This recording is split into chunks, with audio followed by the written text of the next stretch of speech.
Hello दोस्तों। आज का टॉपिक है ट्रांसफॉर्म। तो यहाँ पर आपके जो टॉपिक है वो है 5 टॉपिक। उसमें anchor point, position, scale, rotation और ओपेसिटी, इन 5 और ट्रांसफॉर्म का यूज़ करेंगे आज। पहला है anchor point. Anchor point flower के सेंटर में है। इस एंकर पॉइंट को जिस जगह पर भी पोजीशन करोगे उसकी ट्रांसफॉर्मेशन उसी जगह से होगी। जैसे कि हम इसके ट्रांसफॉर्मेशन के लिए इसका एंकर पॉइंट हम यहाँ से मूव कराते हैं। उसके बाद हम अगर इसे पोजीशन लेते हैं, जैसे कि हम लेते हैं की ट्रांसफॉर्मेशन की,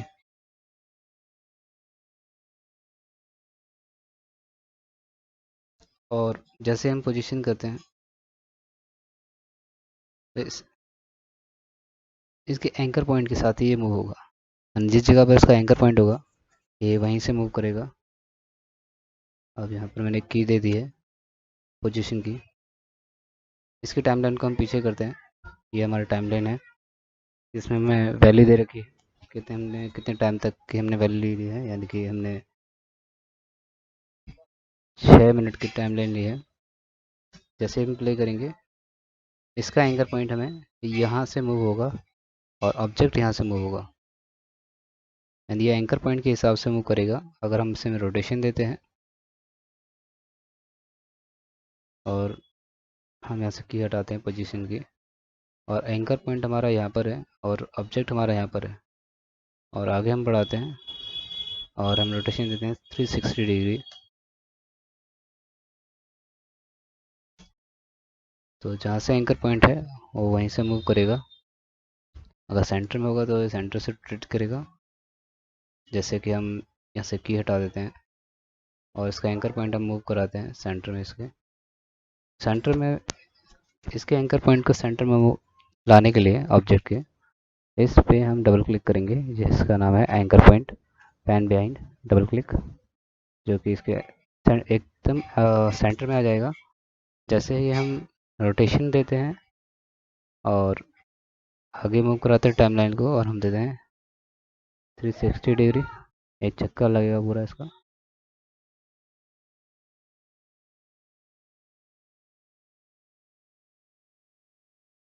ठीक है। और उसके बाद आता है हमारा स्केलिंग। इसके एंकर पॉइंट के हिसाब से हम लेते हैं। एंकर पॉइंट हमारा सेंटर में है, और अगर हम स्केलिंग लेते हैं तो इसी एंकर पॉइंट के हिसाब से ये स्केल होगा। हम यहाँ पर पहले स्केलिंग का एक ऑप्शन ले लेते हैं और हल्का सा एक टाइमलाइन आगे बढ़ा के इसको स्केल कर लेते हैं।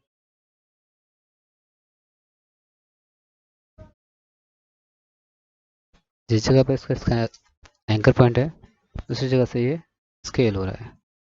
अब हम इसका स्केलिंग के लिए इसका एंकर पॉइंट हम मूव कराते हैं दूसरी साइड से, और हम इसके स्केलिंग देते हैं पहले, और उसके बाद हम देते हैं आगे जाके टाइमलाइन आगे बढ़ाते हैं, और सेम हम इसके स्केलिंग देते हैं दूसरी साइड पे।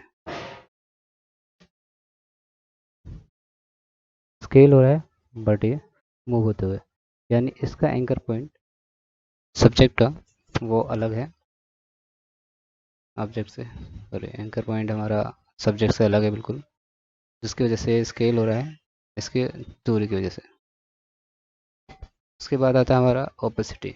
ये हमारा एंकर पॉइंट सिर्फ इन 3 चीज़ों के लिए था: पोजीशन, स्केलिंग एंड रोटेशन। उसके बाद आता है हमारा पोजीशन।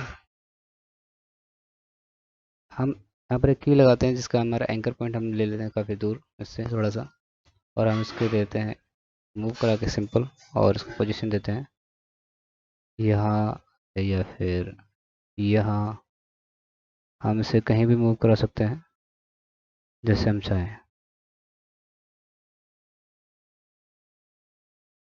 बट इसका एंकर पॉइंट अगर हमारे सेंटर में होता है, जैसे हम इसका एंकर पॉइंट के लिए वही हमने सिंपल बताया था, या तो वाई से हम इसका ऑप्शन यूज़ करते हैं एंकर पॉइंट टूल के लिए। वाई शॉर्टकट की है, और एंकर पॉइंट डबल क्लिक करेंगे तो इसके एंकर पॉइंट के पास यह सब्जेक्ट चला जाएगा।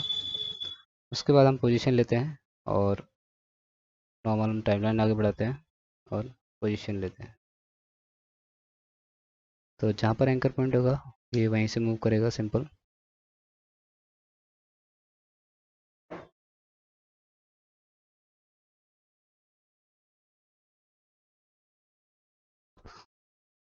ओके फ्रेंड्स, नेक्स्ट है हमारा ओपेसिटी। हम ओपेसिटी लेते हैं जिसमें दे रखे वैल्यू 100। उसके बाद हमारा टाइमलाइन आगे बढ़ाएंगे और उसके बाद हम दे देंगे ओपेसिटी 0। हम प्ले करते हैं।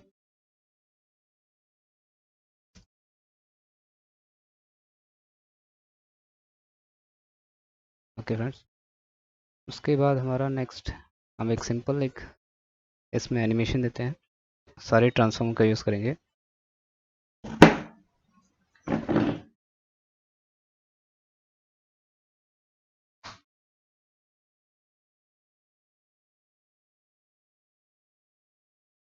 हम ऑब्जेक्ट को सेंटर में लाते हैं।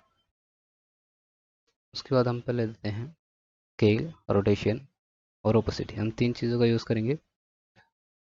और उसके बाद हमारा पहला है स्केलिंग। की लगाते हैं कि हम एक साथ सभी पे लगा सकते हैं।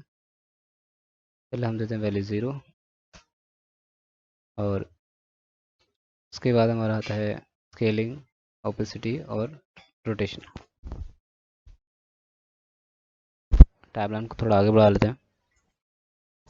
उसके बाद हम देते हैं ओपेसिटी इसमें 100 और रोटेशन देंगे 360 डिग्री और स्केलिंग हम बढ़ा देंगे।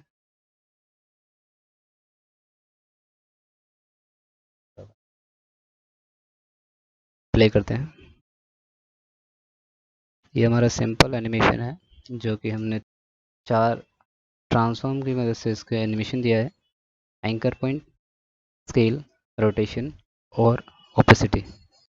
नेक्स्ट क्लास में आपका स्टार्ट होगा मास्किंग, और हम मास्किंग कैसे देते हैं। Okay friends, thank you for watching.